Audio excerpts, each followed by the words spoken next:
Okay विद्यार्थी मित्रों, good afternoon. કેટલા વિદ્યાર્થીઓએ આ સ્ક્રીન પરનો જે પ્રશ્ન હતો એને વાંચ્યો છે? ઓકે, સરસ, ચાલો. ઓકે, તો નેક્સ્ટ પ્રશ્ન ઉપર આપણે જઈએ. બરાબર, આપણે આ ગઈકાલે પ્રસિદ્ધિની ભૂમિકા અથવા એના કાર્યો વિશે જોઈ ગયા હતા. રેડી? નેક્સ્ટ પ્રશ્ન ઉપર જઈએ તો હવે આગળનો પ્રશ્ન છે, પ્રશ્ન લખી નાખો. જાહેર સંપર્કનો ખ્યાલ જણાવો. પ્રશ્ન શું પૂછાય? જાહેર સંપર્કનો ખ્યાલ જણાવો. અવાજ આવે છે ને? મારો અવાજ તમને સંભળાય છે? ઓકે, તો જાહેર સંપર્કનો ખ્યાલ જણાવો. પેન, પેન્સિલ, ટેક્સ્ટ બુક સાથે રાખવાનું છે. બરાબર? બહુ બીજા આજુબાજુમાં આટા મારતા હોય તો સેનિટાઈઝર પણ હારે રાખવાનું. બરાબર? એટલે હું છે, આજુબાજુ વાળાને છાંટી દેવાનું, એટલે આપણને વાંધો ન આવે, હે ને? ઓકે, તો જાહેર સંપર્કનો ખ્યાલ જણાવો. લખી નાખ્યું? ઓકે, ચાલો આગળ. જાહેર સંપર્કનો મુખ્ય ઉદ્દેશ શું છે? તમને પહેલો મુદ્દો અહીંયા જો પ્રસ્તાવના થોડીક એવી આપેલી છે ને તમને, તો એ પ્રસ્તાવનાની અંદર તમને એમાં તમારે બધી લીટીઓ કરવાની છે. એટલે અગાઉ બધી નહીં કરી નાખતા, પણ પ્રશ્ન જે હું કહું ને એ પ્રમાણે તમારે અંડરલાઈન કરવાની છે. અહીંયા મુદ્દો એવો છે મિત્રો કે જાહેર સંપર્કનો મુખ્ય ઉદ્દેશ કે ધંધાકીય એકમના બધા જ સહભાગીઓ અને સંબંધિત વર્ગો સાથે સાનુકૂળ સંબંધો જાળવવાનો અને વિકસાવવાનો હોય છે. રેડી? તો અહીંયા તમને પ્રશ્ન એવો પૂછાય કે જાહેર સંપર્કનો મુખ્ય ઉદ્દેશ કયો છે અથવા શો છે? રેડી? જાહેર સંપર્કનો મુખ્ય ઉદ્દેશ શો છે?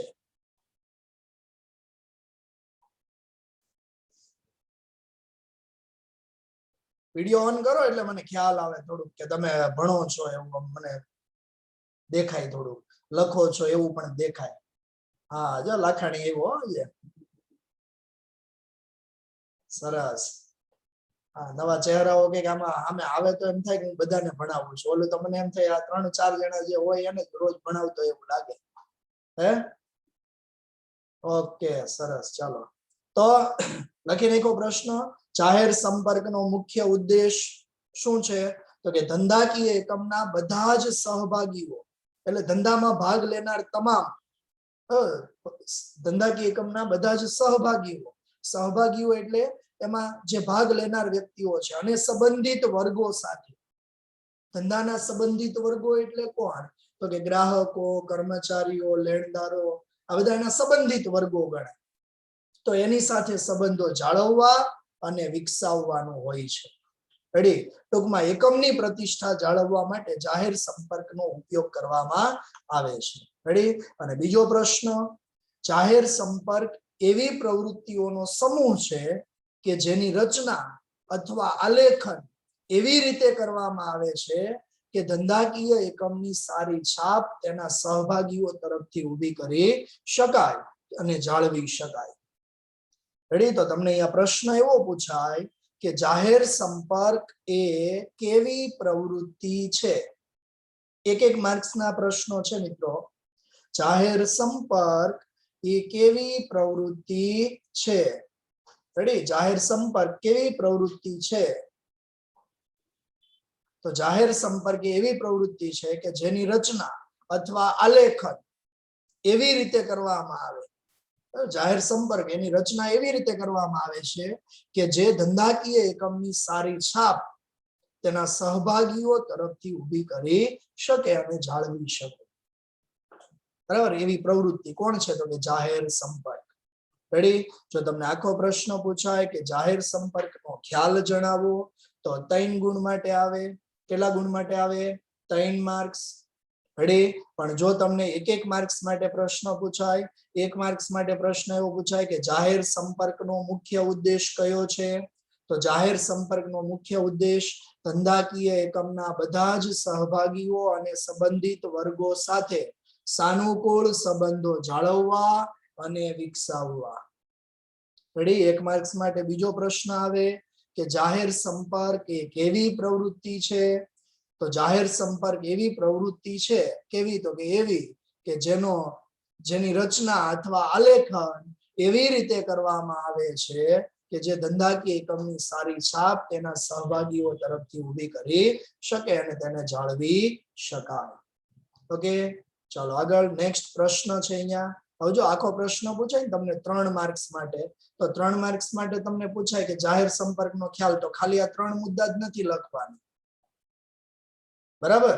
ખ્યાલ પૂછે કે જાહેર સંપર્કનો ખ્યાલ જણાવો. બરાબર? તો એ જાહેર સંપર્કના ખ્યાલની અંદર આ 3 મુદ્દા લખવાના અને નીચે એના જે કાર્યો આપ્યા છે ને, પ્રવૃત્તિઓ આપી છે, એ પ્રવૃત્તિઓ એટલે કે આના પછીનો જે પ્રશ્ન એ પણ લખવું પડે એમાં. અને ડાયરેક્ટ તમને અહીંયાથી પૂછાય. હવે જો જાહેર સંપર્કનો ખ્યાલ જણાવો એવું 3 માર્ક્સ માટે બહુ ઓછું પૂછાવાની શક્યતા બહુ ઓછી. એમાંથી ફક્ત 2 પ્રશ્નો છે 1 માર્ક્સ માટેના. અને 2 પ્રશ્નો મેં તમને કહી દીધા. કયો? આ પહેલો પ્રશ્ન, એક જાહેર સંપર્કનો ઉદ્દેશ અને બીજું જાહેર સંપર્ક એ કેવી પ્રવૃત્તિ છે. રેડી? આ 2 પ્રશ્નો તમને એમાંથી ટૂંકા પ્રશ્નો પૂછાય. અને જો 3 માર્ક્સ માટે પૂછવું હોય તો શું પૂછે? તો કે જાહેર સંપર્કમાં કઈ કઈ પ્રવૃત્તિઓનો સમાવેશ કરવામાં આવે છે. શેમાં? જાહેર સંપર્કમાં કઈ કઈ પ્રવૃત્તિઓનો શું કરવામાં આવે છે? સમાવેશ કરવામાં આવે અથવા સમાવેશ થાય છે. તો અહીંયા પ્રશ્ન લખી નાખજો. જાહેર સંપર્કમાં તમને એવો ચોપડીની અંદર આપ્યો છે, જુઓ કે જાહેર સંપર્કમાં નીચેની પ્રવૃત્તિઓનો સમાવેશ થાય એવું આપ્યું છે. હે ને? તો ત્યાં તમારે લખવાનું છે કે જાહેર સંપર્કમાં કઈ કઈ પ્રવૃત્તિઓનો સમાવેશ થાય છે 3 માર્ક્સ માટે. RP 445 રોલ નંબર સાંગાણી શું બતાવે ચોપડીની અંદર?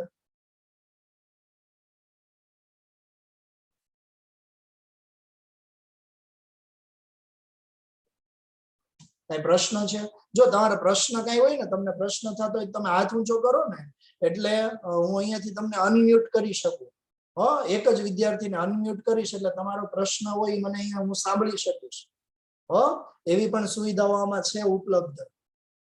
એટલે તમને એવો કઈ પણ પ્રશ્ન થાય તો તમારે કહેવાનું, હાથ ઊંચો કરવાનો. બરાબર ને? કારણ વગરના હાથ ઊંચા નહીં કરતા પાછા. નહીતર ઘણા જે કરીને આમ હાથ ઊંચો કરીને પછી કે હું કઈ નહીં, હું આળસ મોડતો હતો ખાલી. એટલે એવું ન કરતા પાછા. તો જાહેર સંપર્કમાં કઈ કઈ પ્રવૃત્તિઓનો સમાવેશ થાય છે? ચાલો જોઈએ ફટાફટ આગળ. તો પ્રશ્ન જે છે આપણો 3 માર્ક્સ માટે, તો પહેલો મુદ્દો કીધો, જો આમાં મહત્વના જે શબ્દો હશે એના નીચે તમારે અંડરલાઈન કરવાની થશે. બરાબર? કયા શબ્દો મહત્વના એ તમને આમાં ખ્યાલ આવી જ જશે. આવી જાય ને કે નહીં? હા, ઓકે. ગ્રીન અક્ષરે લખેલું હોય એ મહત્વના અગત્યના શબ્દો હોય. રેડી? તો ધંધાકીય એકમ વિશેના સમાચાર વર્તમાન પત્રમાં, વર્તમાન પત્ર એટલે ન્યૂઝપેપર, મેગેઝિન, એના અંદર ધંધાના સમાચાર આપવામાં આવે.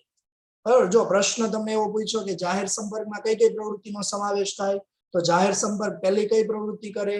તો કે એકમ વિશેના સમાચાર વર્તમાન પત્રમાં આપે છે. સમજ પડી? ચલો બીજો મુદ્દો, ધંધાકીય એકમના વડાનું ભાષણ. ધંધાકીય એકમના વડા એટલે કોણ? તો કે એના મુખ્ય અધિકારી હોય તે. એ કઈ ભાષણ કરતા હોય, એની કઈ પ્રસિદ્ધિ હોય. બરાબર? તો એ ભાષણ અને તેની પ્રસિદ્ધિઓ કરવી. બરાબર? ધંધાકીય એકમના વડાનું ભાષણ હોય અને એની પ્રસિદ્ધિ એટલે એની જાહેરાતો કરવી. તો એ પણ જાહેર સંપર્ક કરે છે. પછી તો કે જાહેર સંપર્કની અંદર તો કે સેમિનાર, પરિસંવાદ અને સ્પર્ધા કે રમત ગમતનું આયોજન થાય છે. શેનું આયોજન કરવામાં આવે જાહેર સંપર્ક દ્વારા? તો કે સેમિનાર, પરિસંવાદ. પરિસંવાદ કરવો એટલે વિચાર વિમર્શ કરવો, સંવાદિતતા આપણે શબ્દ આવી ગયો આગળ. હે ને? સંવાદિતતા એટલે 8-10 વ્યક્તિઓ બેઠા હોય ને બધા એકબીજાને વિચારોની આપ-લે કરે તો એ પરિસંવાદ થયો કે સંવાદિતતા થઈ. ટૂંકમાં વિચારોની આપ-લે કરવી. પછી સ્પર્ધા કે રમત ગમતનું આયોજન કરવું. ઓકે, તો 3 મુદ્દાઓ. પછી મુદ્દો નંબર 4, એકમનું સમાચાર પત્ર બહાર પાડવું. એકમનું સમાચાર પત્ર મતલબ એકમ પોતે પોતાનું. ગુજરાત સમાચાર ને દિવ્ય ભાસ્કર એ જનરલ સમાચાર ન્યૂઝપેપર છે. બરાબર? પણ કોઈ કંપની ફક્ત પોતાનું જ સમાચાર પત્ર બહાર પાડે. જેમ કે આપણે એક્ઝામ્પલ તરીકે આપીએ તો આપણે છેલ્લા 1-2 વર્ષથી તો આપણી કોઈ નવી આવૃત્તિ નથી આવી, પણ આપણે સોચ સમજ કરીને આપણી એક આવૃત્તિ, બરાબર, આપણી સમર્પણ અને પાર્થ ગ્રુપની જે એક આખી આવૃત્તિ છે, 3-4 પેજની આવૃત્તિ આપણે દર વર્ષે પ્રકાશિત કરીએ છીએ, જેના અંદર શું હોય તો કે એકમની અંદર થતી, સંસ્થાની અંદર થતી જે કંઈ પણ પ્રવૃત્તિઓ હોય ને એના વિશેની એમાં માહિતી આપવામાં આવે, બરાબર. તો એ શું થયું તો કે એકમનું સમાચાર પત્ર થયું. ત્યારબાદ મુદ્દો છે એકમ તરફથી જાહેર હિતના કાર્યો કરવા અને સમાજ સમક્ષ મૂકવા. એકમ તરફથી જાહેર હિતના કાર્યો એટલે બગીચાની જાળવણી કરવી, સ્કૂલ કોલેજ બનાવવી, બરાબર. આ જાહેર હિતના કાર્યો, સમાજને કંઈક ઉપયોગી થાય એવા કાર્યો કરવાના. પછી સમાજને કહેવાનું કે અમે જો આ બગીચાની જાળવણી કરીએ છીએ, અમે તો કે રક્તદાન કેમ્પનું આયોજન કરીએ છીએ, બરાબર. આ કાર્યો કરવા અને સમાજ સમક્ષ મૂકવા. અને સામાજિક અને સાંસ્કૃતિક કાર્યક્રમોનું શું થાય? આયોજન. સામાજિક અને સાંસ્કૃતિક કાર્યક્રમો ગોઠવવા. તો હવે જો પ્રશ્ન તમને એવો પૂછાય ને 3 ગુણ માટે કે જાહેર સંપર્કમાં કઈ કઈ પ્રવૃત્તિનો સમાવેશ થાય, તો આ 6 મુદ્દાઓ તમારે એમાં લખવાના થાય. એકમ વિશેના સમાચાર વર્તમાન પત્રમાં આપવા, એકમના વડાનું ભાષણ અને તેની પ્રસિદ્ધિ કરવી, પછી સેમિનાર, પરિસંવાદ, સ્પર્ધા કે રમતગમતનું આયોજન કરવું. આ ઉપરાંત તો કે એકમનું સમાચાર પત્ર બહાર પાડવું, જાહેર હિતના કાર્યો કરવા અને સમાજ સમક્ષ મૂકવા, અને સામાજિક કે સાંસ્કૃતિક કાર્યક્રમોનું આયોજન કરવું. ઓકે, ચાલો આગળ જોઈએ. તો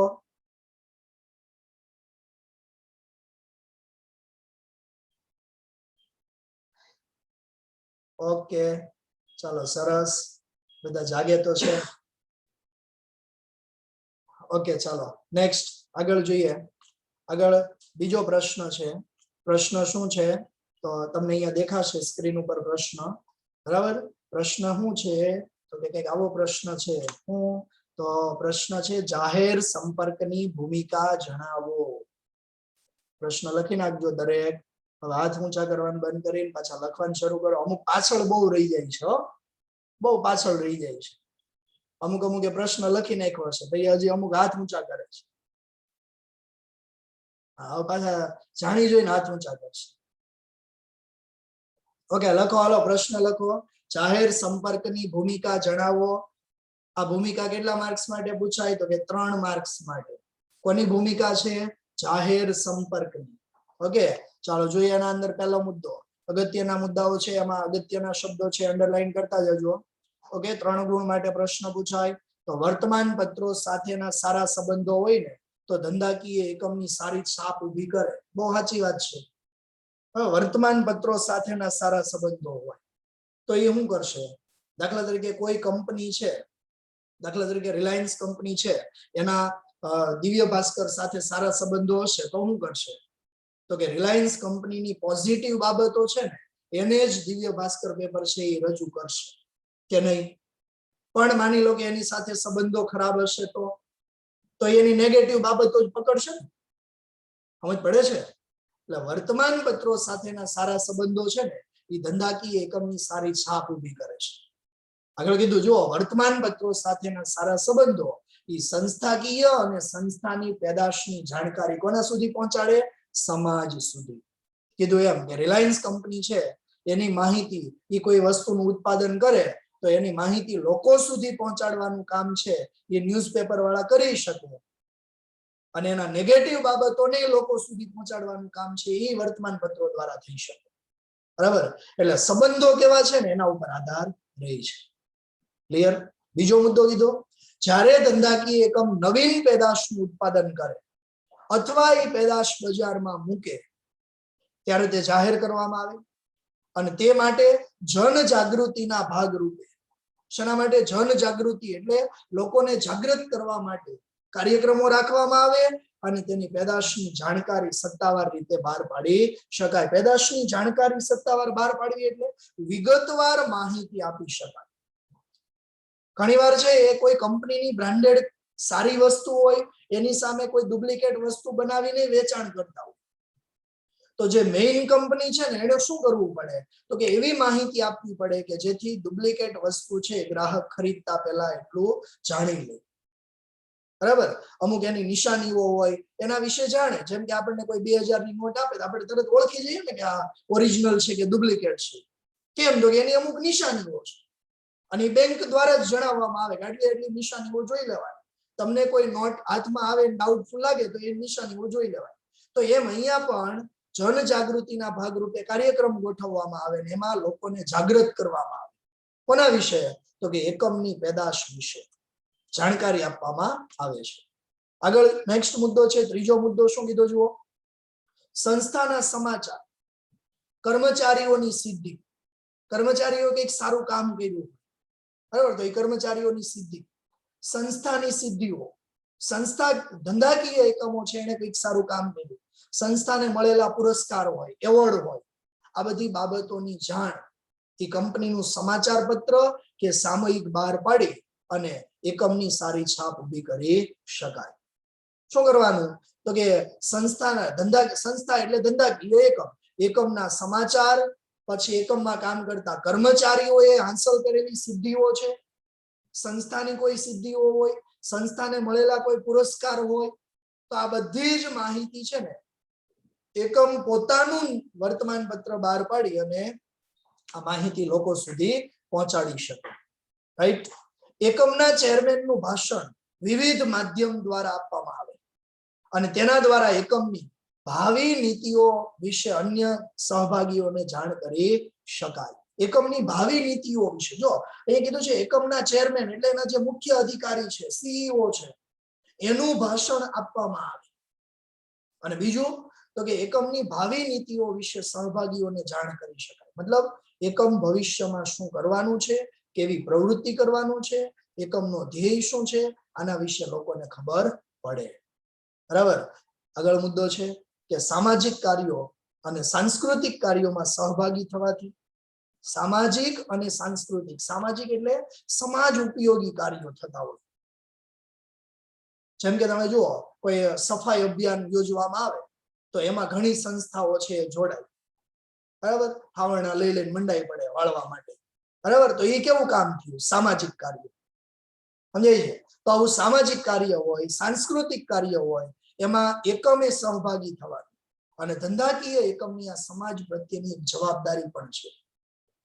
બરાબર, અને જનતાને જાણ કરી શકાય અને સંસ્થાની સારી છાપ ઊભી કરી શકાય છે. આનાથી પણ લોકોને માહિતી આપી શકાય ને સારી છાપ. અને છેલ્લો મુદ્દો આમાં કીધો છે કે જાહેર હિતના કાર્યો જેવા કે બગીચાની જાળવણી કરવી. શું કરવું? બગીચાની જાળવણી, પછી એનું સમારકામ, ફૂટપાથનું કામ, રોગ નિદાન કેમ્પ યોજવામાં આવે વિના મૂલ્યે. ઘણા એકમો છે આવી રીતે વિના મૂલ્યે રોગ નિદાન કેમ્પ, બરાબર. પછી વૃક્ષારોપણનું કાર્ય થાય, પાણી બચાવવા માટેનું અભિયાન ઉપાડવામાં આવે, પાણી પુરવઠાને લગતું કાર્ય હોય અને શહેરના વિવિધ પ્રશ્નોનું નિરાકરણ હોય. સફાઈ અભિયાન છે, પ્લાસ્ટિકનો ઉપયોગ ન કરવો, આવા વિવિધ પ્રશ્નો જે હોય એ પ્રશ્નોના નિરાકરણ માટે, વાતાવરણનું પ્રદૂષણ વધારે પડતું થતું હોય તેને અટકાવવું, પાણીનું પ્રદૂષણ થતું અટકાવવું, અવાજનું પ્રદૂષણ ઓછું કરવું, ટ્રાફિકને લગતા પ્રશ્નો હોય. અમુક એવા સમય હોય તમે જુઓ કે કોઈ વાર તહેવાર હોય ને ત્યારે ઘણી એવી સંસ્થાઓ છે ને એના લોકો છે, સંસ્થા સાથે સંકળાયેલા લોકો છે ને એ જ્યાં મેઇન સર્કલ આવતા હોય, ટ્રાફિક સિગ્નલ જ્યાં વધારે મતલબ ટ્રાફિક વધારે થતું હોય એવી ચોકડીઓ ઉપર ત્યાં આ લોકો જ્યાં ટ્રાફિક પોલીસ પહોંચી વળે એમ ન હોય ત્યારે આ લોકો મદદ કરવા માટે ઉભા રહે છે. બરાબર. તો એ શું થયું તો કે શહેરના પ્રશ્નોના નિરાકરણમાં સહભાગી થાય. બરાબર. એકમ છે એના જે ટી શર્ટ ને એકમના જ કપડા છે એ પહેરીને ત્યાં ઉભા રહી જાય છે, જેથી કરીને લોકોને ખબર પડે કે ધંધાકીય એકમ દ્વારા જાહેર હિતના કાર્યો પણ કરવામાં આવે છે. બરાબર. તો જાહેર હિતના કાર્યો જેવા કે બગીચાની જાળવણી કરવી, સમારકામ, ફૂટપાથનું કામ, રોગ નિદાન કેમ્પ, પછી વૃક્ષારોપણનું કાર્ય, પછી પાણી પુરવઠાનું કાર્ય અને શહેરના પ્રશ્નોના નિરાકરણમાં શું કરવું? સહભાગી થવું. બરાબર. તો આમ જાહેર સંપર્કની ભૂમિકા જણાવો એવો પ્રશ્ન તમને જો પૂછાય તો એના અંદર આ 6 મુદ્દાઓ તમારે લખવાના થાય. રેડી? તો અંડરલાઈન કરી દીધી છે બધાએ? કમ્પ્લીટ? ખ્યાલ આવી ગયો દરેકને? ઓકે. તો મિત્રો અહીંયા આપણો આ પાઠ છે એ ફિનિશ, પૂરો થાય છે. બરાબર. અને જો તમને આખો પાઠ જો સમજાઈ ગયો હોય, બરાબર, તો એમાં તમે આ વસ્તુ કરી શકો.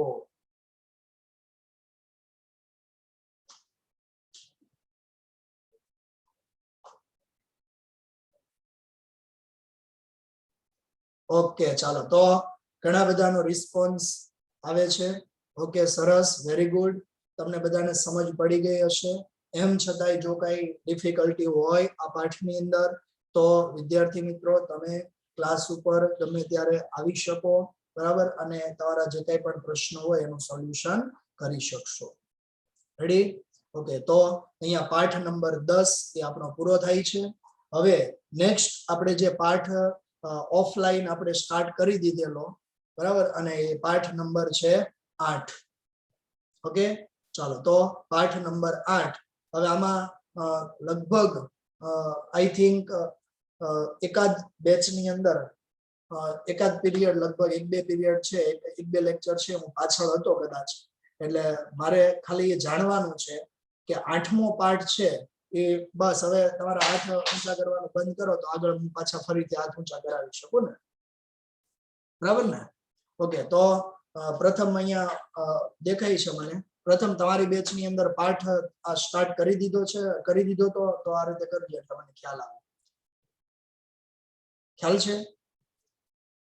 થઈ ગયો તો શરૂ કરી દો. ઓકે ઓકે ઓકે, ચાલો. ઓકે, તો 8મો પાઠ છે ને, આપણે એમાં 2 પ્રશ્નો જોઈ ગયા હતા. જો ચોપડીની અંદર તમે જુઓ પેજ નંબર 84 ઉપર, દરેક વિદ્યાર્થી જરા ધ્યાન આપજો. અહીંયા પેજ નંબર 84 ચોપડીની અંદર જુઓ 84, બરાબર. હવે એના ઉપર જોશો તો 8મો પાઠ. આ પાઠની અંદર આપણે થોડું છે ને આગળનું જે છે એ થોડું ફટાફટ આપણે જોઈ લઈએ એટલે તમને ખ્યાલ આવશે, બરાબર. આ પાઠની અંદરથી કેટલા પ્રશ્નો, તો કે એક MCQ પૂછાય, બરાબર. ત્યાર પછી જો કોઈને લખવાનું બાકી હોય તો લખી નાખજો, કારણ કે આ પાઠ આપણે શરૂ કર્યો, 1-2 લેક્ચર ભણ્યા અને પછી આપણે ઓફલાઈન ક્લાસ છે બંધ કરવાના થયા અને ઓનલાઈન ત્યારથી આપણે ભણીએ છીએ, બરાબર. તો વિભાગ બી છે એ VSQ, એક ગુણ વાળા કેટલા પ્રશ્નો આવે તો કે 2, એના 2 માર્ક્સ. વિભાગ સી 2 ગુણ વાળા પ્રશ્નો આમાંથી પૂછાતા નથી, 2 માર્ક્સ વાળા પ્રશ્નો આમાંથી પૂછાતા નથી. રેડી? પછી વિભાગ ડી 3 ગુણ વાળા 2 પ્રશ્નો એટલે 6 માર્ક્સ. વિભાગી 5 ગુણ વાળા પ્રશ્નો પણ આમાંથી નથી. મેં તમને આગળ પણ કીધું હતું શું, તો કે 5 માર્ક્સના પ્રશ્નો છે એ ફક્ત ક્યાંથી ક્યાં સુધી, તો કે 1 થી 6 પાઠની અંદરથી જ આવશે, એવું કીધું હતું ને મેં તમને. અને 1 થી 6 પાઠમાં તમને ફિક્સ જ કીધું હતું કે પાઠ નંબર 1, પછી 3જો, ત્યાર પછી પાઠ નંબર 4 અને પાઠ નંબર 6. રાઈટ? આ 4 પાઠ આપણે જે આખી પ્રિન્ટ તમને લખાવેલી જ છે, બરાબર.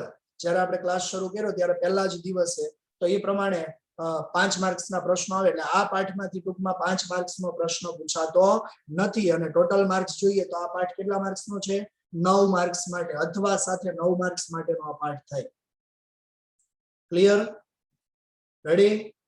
ઓકે, ચાલો. તો નાણાકીય સંચાલન, બરાબર. નાણાકીય સંચાલન એક MCQ, VSQ 2, પછી 2 ગુણ વાળા પ્રશ્નો એટલે કે વિભાગ સી આમાંથી નથી પૂછાતો. વિભાગ ડી 3 ગુણ વાળા 2 પ્રશ્નો અને વિભાગ ઈ આમાંથી નહીં આવે. ટોટલ 9 માર્ક્સ માટેનો આ પાઠ છે. રેડી? એના અંદર આપણે મિત્રો પહેલો પ્રશ્ન જોઈ ગયા હતા, બરાબર. પહેલો પ્રશ્ન આપણે એની વ્યાખ્યાઓ જોઈ ગયા હતા. 3 વ્યાખ્યાઓ આપણે જોઈ ગયેલા. થોડી વાર તમારા વિડીયો ઓન રાખજો એટલે મને થોડું ખ્યાલ આવે. બધા વિડીયો ઓન કરજો એટલે મને ખ્યાલ આવે, કારણ કે આમાં કઈ બેચમાં કેટલે સુધી પહોંચ્યા હતા એનો એક્ઝેક્ટ મને આઈડિયા નથી, યાદ નથી બધું અત્યાર સુધી, પણ અંદાજ મૂકીને હું એ પ્રમાણે આગળ વધું છું. તો આ વ્યાખ્યા આપણે જોઈ ગયા હતા, બરાબર છે? ઓકે, ચલો. વ્યાખ્યા 3 વ્યાખ્યાઓ હતી, તો એ આપણે ફરીથી આ બધું રિપીટ નથી કરવાના, ખાલી હું તમને એક રિમાઇન્ડ કરાવું છું, બરાબર. તો વ્યાખ્યાની અંદર આપણે પહેલી વ્યાખ્યા હતી FW પાઇશના મત પ્રમાણે, બીજી વ્યાખ્યા હતી રેમન્ડ જે ચેમ્બર્સના મત પ્રમાણે, અને ત્રીજી પ્રોફેસર M કિમ્બાલના મત અનુસાર. આ 3 વ્યાખ્યાઓ તમે ટીક કરેલી જ હશે, ન કરી હોય તો કરી નાખજો. 1 માર્ક્સ માટે વ્યાખ્યા પૂછી શકાય. 1 માર્ક્સનો અહીંયા આપણે પ્રશ્ન પૂછાય છે VSQ તરીકે, 2 પ્રશ્નો છે આમાંથી, બરાબર. એટલે તમને એમાં વ્યાખ્યા પૂછી શકે આ ત્રણેય વ્યાખ્યાઓ તમારા માટે છે. રેડી? ચલો ત્યાર પછી બીજો પ્રશ્ન હતો નાણાકીય સંચાલનની લાક્ષણિકતાઓ.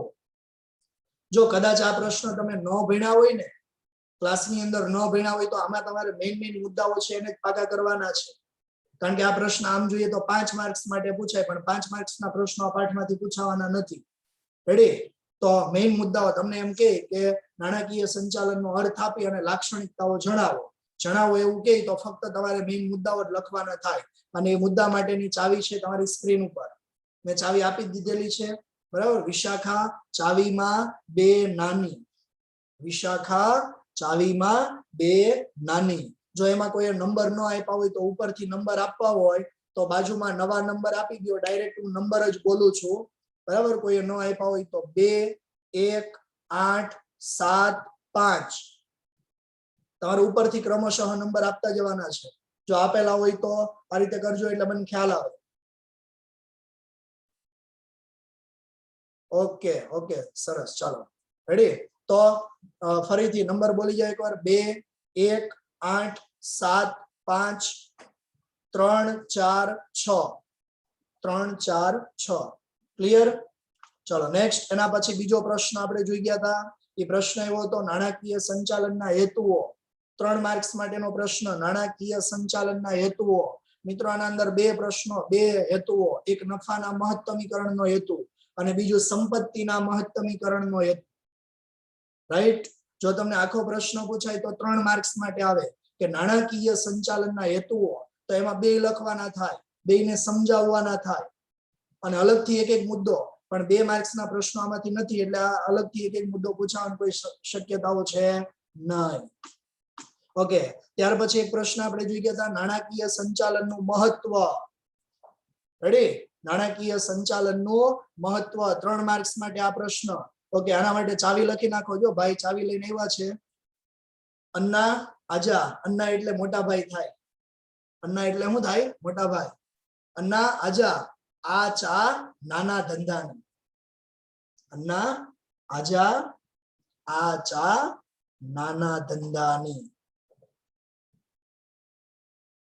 ચાલો આના અંદર તમારે નંબર લખવા હોય તો લખી નાખજો ઉપરથી.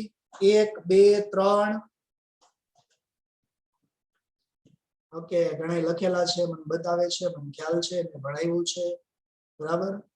પણ એમ છતાંય હા ભણાવ્યું છે તો ફરીથી ભણાવું છું. એટલે રજની સર પૂછે છે ભણાવ્યું તોય. બરાબર? પણ કોઈ બેચમાં કદાચ બાકી હોય તો એકાદ પ્રશ્ન બાકી હશે, બાકી વધારે નહીં હોય. હે ને? અને હોય તો કદાચ. રેડી? ચાલો તો પ્રથમ ચાલી ગયો આ પ્રશ્ન તમારી બેચમાં 12/3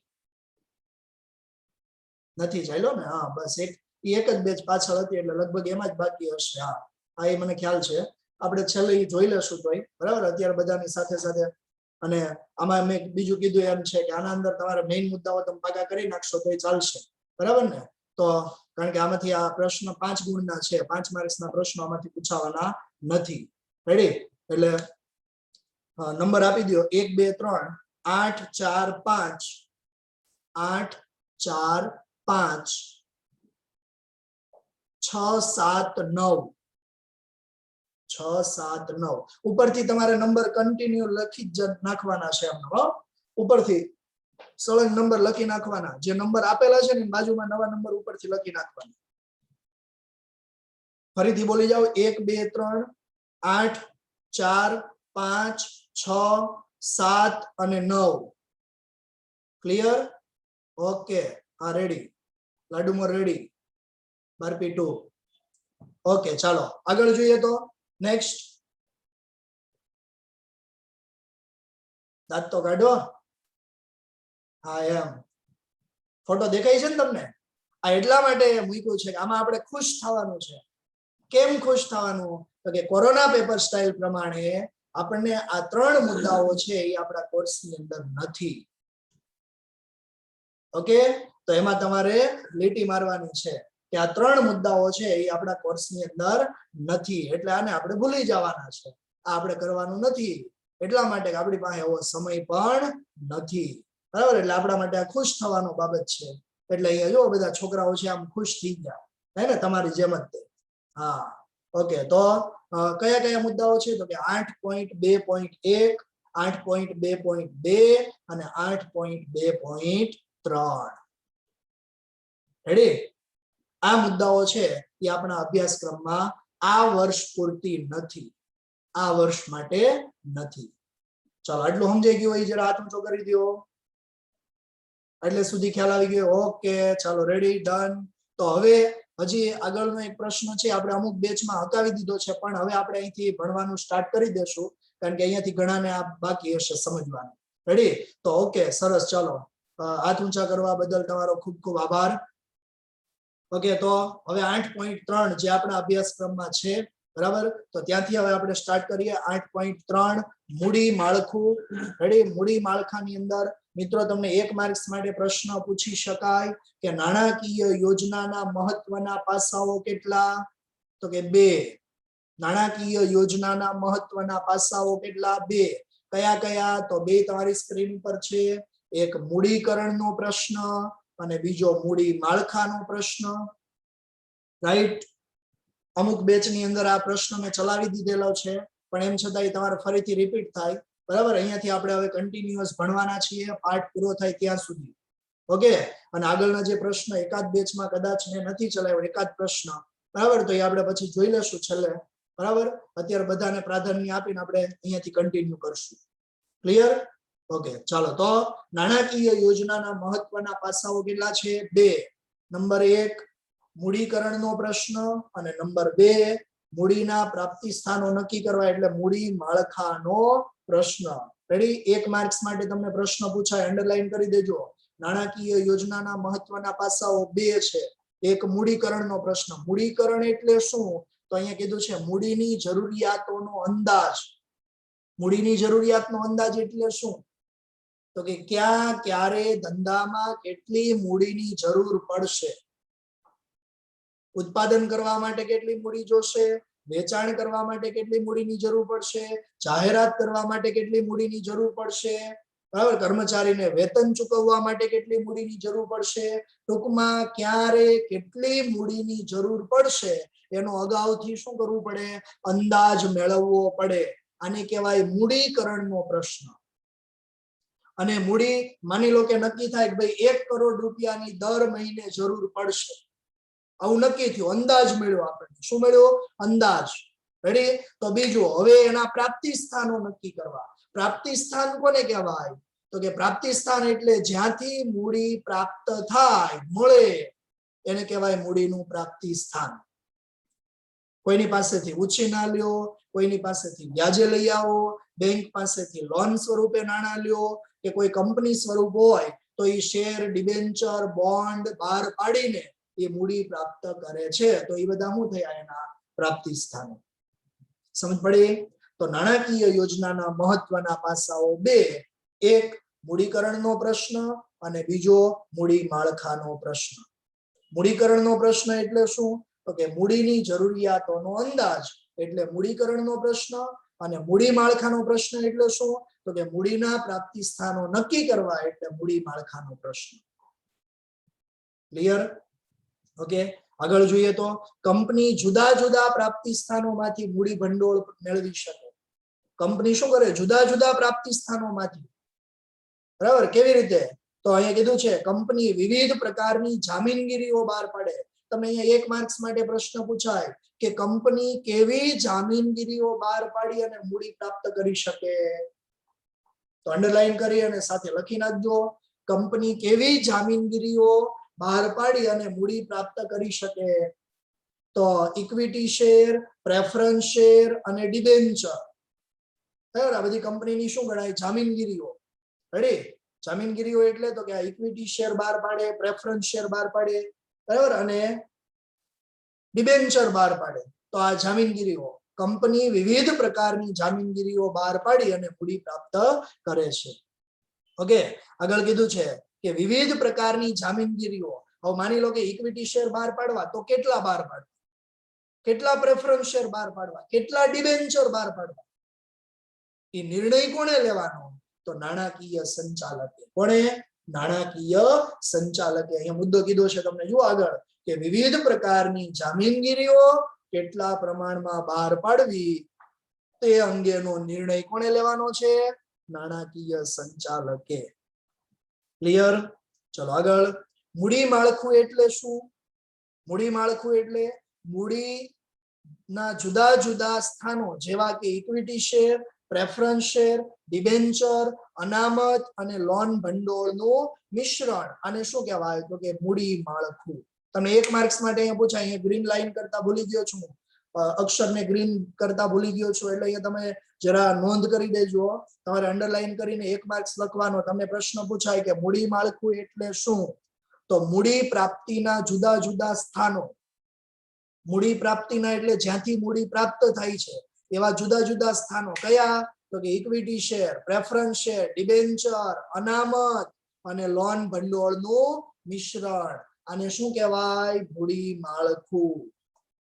રેડી? પ્રશ્ન એવો પૂછાય, મૂડી માળખું એટલે શું?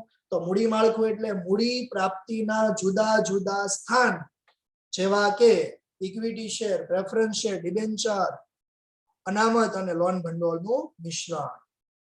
ઓકે, ચલો નેક્સ્ટ મુદ્દો છે ગેસ્ટનબર્ગ. જો આ બધા 1-1 માર્ક્સના પ્રશ્નો છે. આમાં તમને કોઈ મોટો પ્રશ્ન પૂછાતો નથી. આ જે સ્ક્રીન ઉપર તમને અત્યારે દેખાય છે એમાંથી કોઈ મોટો પ્રશ્ન નહીં, પણ ટૂંકા પ્રશ્નો પૂછાય. અને ટૂંકા પ્રશ્નો એમાં છેલ્લું જોઈ લઈએ આપણે, પછી કહીએ કેટલા પ્રશ્નો છે. આ સંદર્ભમાં ગેસ્ટનબર્ગે જણાવ્યું. ગેસ્ટનબર્ગ, તમને વ્યાખ્યા પૂછાય કે ગેસ્ટનબર્ગના જણાવ્યા અનુસાર મૂડી માળખું એટલે શું? તો જામીનગીરીઓના પ્રકાર અંગેનો નિર્ણય એ કંપનીના મૂડી માળખામાં પ્રતિબિંબ ગણાય છે. શેનો? જામીનગીરીના પ્રકાર. જામીનગીરીના પ્રકારો. જામીનગીરીઓ એટલે જોઈ ગયા ઉપર, ફરીથી યાદ કરો. Equity share, preference share, debenture. આ અંગેનો નિર્ણય એ કંપનીના મૂડી માળખામાં શું ગણાય? પ્રતિબિંબ સમાન. રેડી? તો આટલા આમાંથી છે ને, જો ટૂંકા પ્રશ્નો કેટલા આવી શકે? પહેલું, નાણાકીય યોજનાના મહત્વના પાસાઓ કેટલા? આ પહેલો પ્રશ્ન. તો કે 2. રેડી? કયા? તો કે મૂડીકરણ અને મૂડી માળખું. પછી તમને એમ પૂછે કે મૂડીકરણ એટલે શું? મૂડીકરણનો પ્રશ્ન એટલે શું? તો મૂડીની જરૂરિયાતોને અંદાજ. ત્રીજો પ્રશ્ન એવો પૂછે કે મૂડી માળખાનો પ્રશ્ન એટલે શું? તો મૂડીના પ્રાપ્તિ સ્થાનો નક્કી કરવા. પછી એવું પૂછે કંપની કેવા પ્રકારની જામીનગીરીઓ દ્વારા મૂડી પ્રાપ્ત કરે?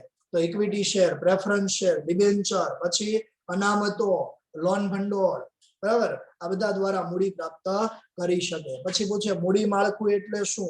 તો નીચે જુઓ, છેલ્લેથી બીજો મુદ્દો. મૂડી માળખું એટલે મૂડી પ્રાપ્તિના જુદા જુદા સ્થાનો. અહીંયા પ્રાપ્તિ લખતા ભૂલાઈ ગયું. મૂડી પ્રાપ્તિના જુદા જુદા સ્થાનો જેવા કે equity share, preference share, debenture, અનામતો અને લોન ભંડોળનું મિશ્રણ. અને તમને એવું પૂછે ગેસ્ટનબર્ગના જણાવ્યા અનુસાર મૂડી માળખું. ક્લિયર? ઓકે, ચાલો આગળ જોઈએ. તો વ્યાખ્યાઓ આપી છે, વ્યાખ્યાને ટીક કરજો. સૌથી પહેલી વ્યાખ્યા, સરળ શબ્દોમાં મૂડી માળખું કોને કહેવાય? સરળ શબ્દોમાં મૂડી માળખું એટલે શું? તો મૂડી માળખું એટલે કંપનીએ તેની જરૂરી મૂડી ઊભી કરવા માટે, શું કરવા માટે? કંપનીએ તેની જરૂરી મૂડી ઊભી કરવા માટે. જરૂરી મૂડી ઊભી કરવા એટલે મૂડી ભેગી કરવા માટે, મૂડી એકઠી કરવા માટે ઉપયોગમાં લીધેલા જુદા જુદા પ્રાપ્તિ સ્થાનો.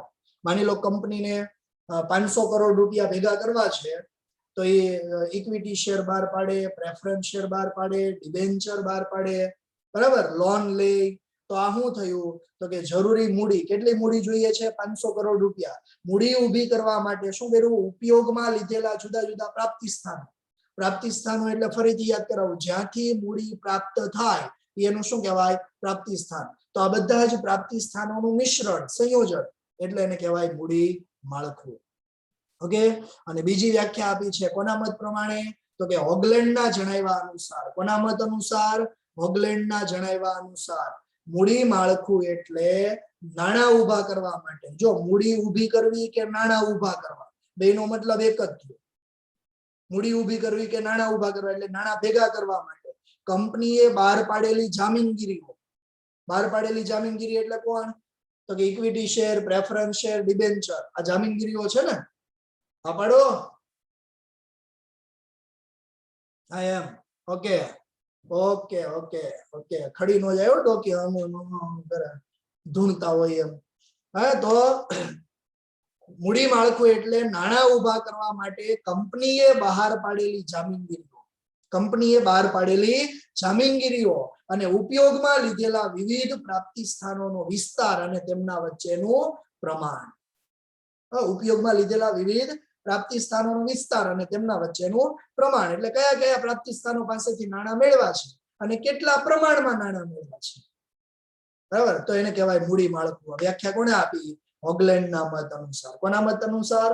હોગલેન્ડના જણાવ્યા અનુસાર. મિત્રો, બે વ્યાખ્યાઓ, એક માર્ક્સ માટે તમને વ્યાખ્યા પૂછાય, મૂડી માળખું એટલે શું?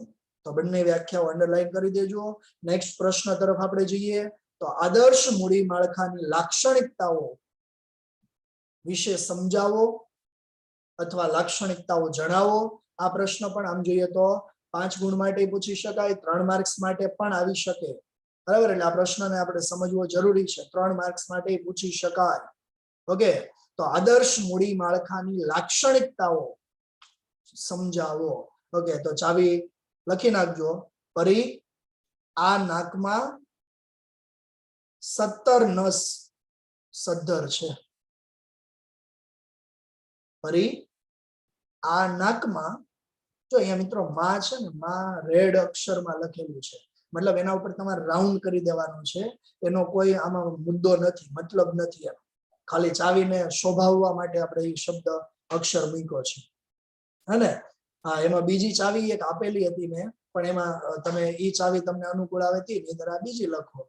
બે ચાવી આવી તો આપણા માટે વધારે સારી વાત છે, હે ને? એટલે એમાં ચોપડીની અંદર બતાવવાની જરૂરિયાત રહેતી નથી, તમારે લખવાનું છે અત્યારે.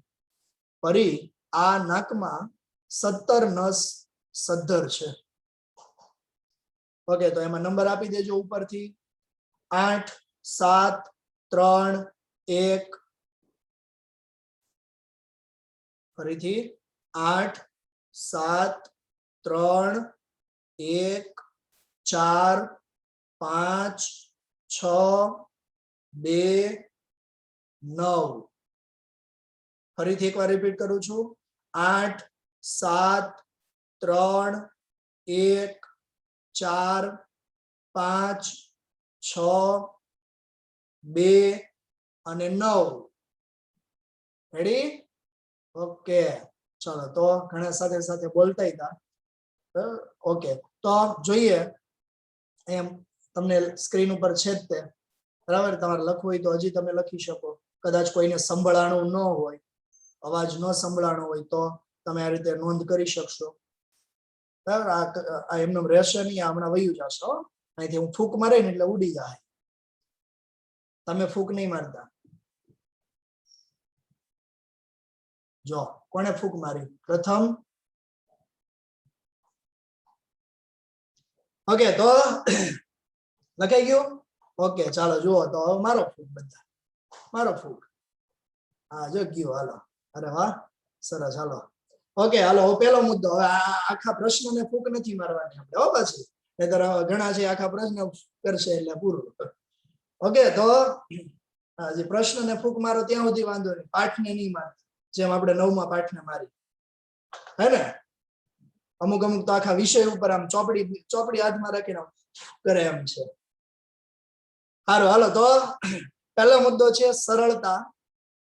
મુદ્દો પહેલો આપણે ચોપડીના ક્રમ પ્રમાણે હવે જોશું. મુદ્દો પહેલો શું છે? સરળતા. જો ઓછામાં ઓછા પ્રકારની જામીનગીરીઓ બહાર પાડવામાં આવે ને તો વહીવટની દ્રષ્ટિએ મૂડી માળખું કેવું થઈ જાય? સરળ.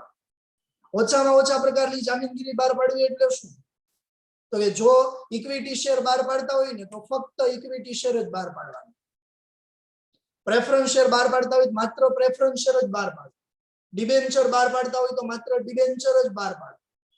ટૂંકમાં કીધું છે હું તો કે ઓછામાં ઓછા પ્રકારની જામીનગીરીઓ. જામીનગીરીઓના પ્રકાર ઘણા છે, equity share, preference share, debenture. બરાબર, તો એમાંથી ઓછામાં ઓછા પ્રકારની જામીનગીરીઓ બહાર પાડવામાં આવે તો વહીવટની દ્રષ્ટિએ મૂડી માળખું કેવું બની જાય? સરળ. રેડી? મુદ્દાઓ બહુ સરળ છે, સરળતાથી સમજી શકાય એવા છે ને, એક એક લીટીના જ મુદ્દાઓ છે. એટલે આપણે જોઈએ આગળ. બીજો મુદ્દો છે નફાકારકતા. કંપનીનો નફો ઇષ્ટતમ રહે, ઇષ્ટતમ નફો એ રીતે મૂડી માળખાની યોજના હોવી જોઈએ. કંપનીનો નફો કેવો થવો જોઈએ? તો કે ઇષ્ટતમ. ઇષ્ટતમ નો મતલબ શું થાય? ઓછા ખર્ચથી લાભ કેવો થાય? વધારે. તો આને કહેવાય ઇષ્ટતમ. બરાબર. તો કંપનીનો નફો, કંપનીએ નફો કરવા માટે ખર્ચ કેવો થવો જોઈએ? ઓછો, અને એનાથી લાભ કેવો થાય? વધારે. તો બીજો મુદ્દો એ થયો કે કંપનીનો નફો ઇષ્ટતમ રહે એવું મૂડી માળખાની યોજના હોવી જોઈએ. રેડી. મુદ્દો 3 કીધો છે નાણાંની પર્યાપ્તતા. પર્યાપ્તતા એટલે નાણાં પ્રાપ્ત થવા. આમાં મુદ્દો છે જુઓ કે મૂડી માળખાના વિવિધ પ્રાપ્તિ સ્થાનોનું સંયોજન એવી રીતે કરવું. મૂડી માળખાના વિવિધ પ્રાપ્તિ સ્થાનોનું સંયોજન એવી રીતે કરવું કે જેથી પર્યાપ્ત નાણાં પ્રાપ્ત થાય. પર્યાપ્ત નાણાં એટલે જરૂર પૂરતી નાણાં દરેકને મળી શકે. રેડી. મૂડી માળખાના વિવિધ પ્રાપ્તિ સ્થાનોનું સંયોજન એવી રીતે કરો કે જેથી દરેકને પૂરતા પ્રમાણમાં નાણાં મળી શકે. આગળ મુદ્દો છે પરિવર્તનશીલતા. કંપનીનું મૂડી માળખું કેવું હોવું જોઈએ? પરિવર્તનશીલ. પરિવર્તનશીલ નો મતલબ હું? સમય સંજોગો બદલાય એની સાથે મૂડી માળખામાં પણ ફેરફારો થવા જોઈએ. સમય સંજોગો અનુસાર શું થવું જોઈએ? મૂડી માળખામાં ફેરફારો થઈ શકવા જોઈએ. જો મૂડી માળખું પરિવર્તનશીલ હોવું જોઈએ, બદલાતા સંજોગો અને જરૂરિયાત પ્રમાણે તેમાં શું કરી શકાવું જોઈએ? ફેરફાર. દાખલા તરીકે પરિવર્તનશીલતાનું આપણું આ બેસ્ટ ઉદાહરણ છે કે ઓફલાઈન ક્લાસ ચાલતા હતા, સરકારે એવું કીધું કે ભાઈ ઓફલાઈન ક્લાસ બંધ કરો, ઓનલાઈન શરૂ. એટલે ફટ દઈને તરત જ શું થયું? ઓફલાઈન બંધ થઈ ગયા, ઓનલાઈન શરૂ કરી દીધા. બીજા દિવસથી આપણે ફોનમાં ભણવા મળ્યા, ઘરે બેઠા બેઠા. બરાબર. તો પરિવર્તનશીલ થઈ ગયું. બાહ્ય પરિબળોમાં ફેરફાર થાય એટલે તરત જ ફેરફાર કરી શકાતો હોય એકમની અંદર, તો એ શું કહેવાય? પરિવર્તનશીલતા. બરાબર. તો આ મૂડી માળખું છે ને એમાંય ફેરફારો કરી શકાવા જોઈએ.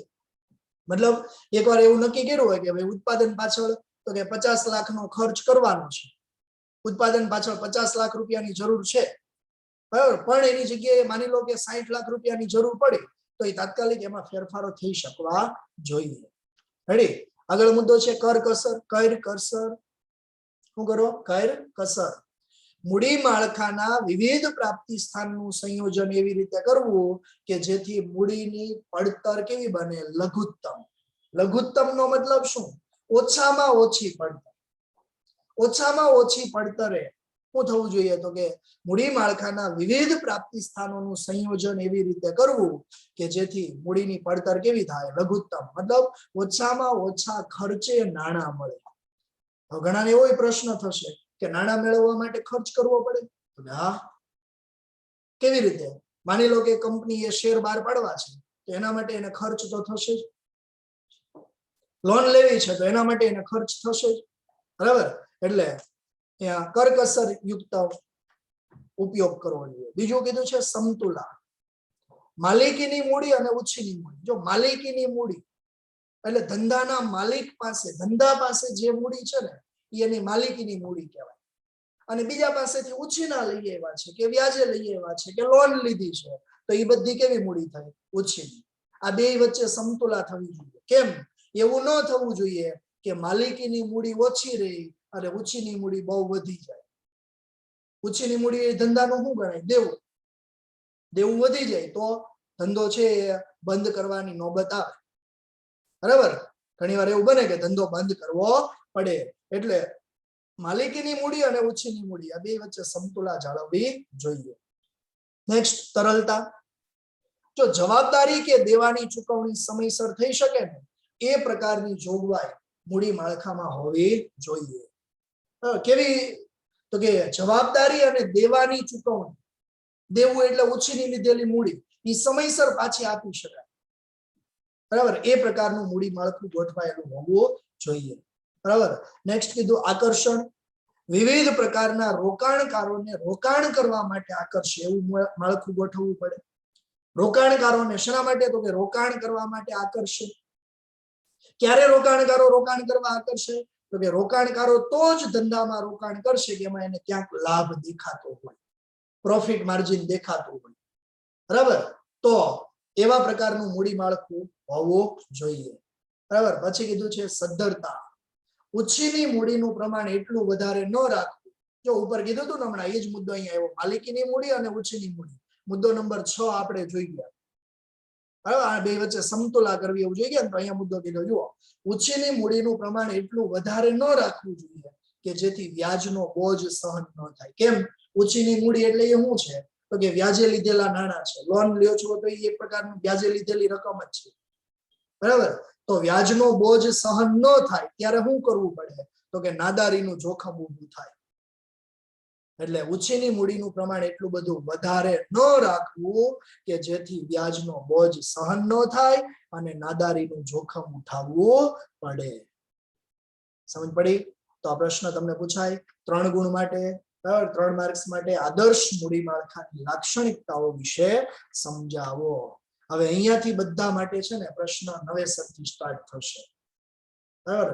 કોઈક ને કોઈક બેચની અંદર અહીંયા સુધી ચાલી ગયેલું હતું, મોસ્ટ ઓફ બેચની અંદર. બરાબર? હવે અહીંયાથી નેક્સ્ટ પ્રશ્ન જે છે હવે અહીંયાથી સ્ટાર્ટ થાય છે. એ નવો પ્રશ્ન. બરાબર? મૂડી માળખાના પ્રકારો જણાવો. મૂડી માળખાના પ્રકારો કેટલા અને કયા કયા લખી નાખજો.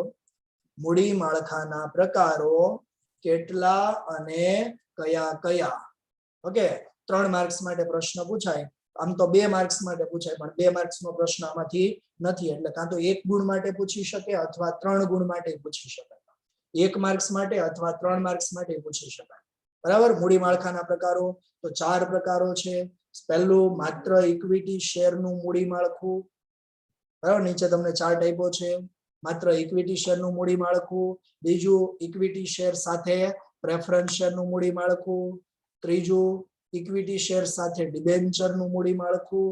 અને ચોથું ઇક્વિટી શેર સાથે પ્રેફરન્સ શેર અને ડિબેન્ચરનું મૂડી માળખું. રેડી? તમને 1 માર્ક્સ માટે પ્રશ્ન પૂછી શકાય, 2 માર્ક્સ માટે પૂછી શકાય અને 3 માર્ક્સ માટે પણ પૂછી શકાય. પરંતુ 2 માર્ક્સનો પ્રશ્ન આ પાઠમાંથી પૂછાતો નથી. એટલે આપણી પાસે ઓપ્શન રહે 1 અથવા 3. ઓકે, તો મૂડી માળખાના પ્રકારો મુખ્ય 4. માત્ર ઇક્વિટી શેરનું મૂડી માળખું, ઇક્વિટી શેર સાથે પ્રેફરન્સ શેરનું મૂડી માળખું, ઇક્વિટી શેર સાથે ડિબેન્ચરનું મૂડી માળખું અને ઇક્વિટી શેર સાથે પ્રેફરન્સ શેર અને ડિબેન્ચરનું મૂડી માળખું. ઓકે, ચાલો તો એકવાર હાથ ઊંચો કરી દો અહીંયા સુધી સમજાઈ ગયું હોય એવા વિદ્યાર્થીઓ. પછી આપણે મીટિંગને લીવ કરશું. કરો હાથ ઊંચો ફટાફટ. હો, શેર બજાર પાછું પડે ને એ રીતે આંકડો વધવો જોઈએ. 233 વિદ્યાર્થીઓ છે, બધાના હાથ ઊંચા થવા જોઈએ. હાલો, 100 ઉપર જતું રહ્યું છે. સરસ. સમજાણું એ જ હાથ ઊંચો કરજો, ન સમજાણું એ નહીં કરતા પાછા. ઓકે, ચાલો સરસ. ઓકે, તો બધાને સમજ પડી ગઈ છે એવું આપણે અહીંયા જોઈ શકીએ છીએ. રેડી? તો અહીંયા સુધી રાખીએ. બાકીનું નેક્સ્ટ પીરિયડમાં જોશું આપણે. ત્યાં સુધી સ્વસ્થ રહો, તંદુરસ્ત રહો અને ઘરમાં જ રહો. બરાબર? બહાર નીકળવાનું નથી. આ ખાસ કાળજી રાખજો. મેં આગળ તમને વાક્ય કીધું હતું અને હજી પણ કહું છું કે જો જીવતા રહેવું હોય તો ઘરમાં રહો.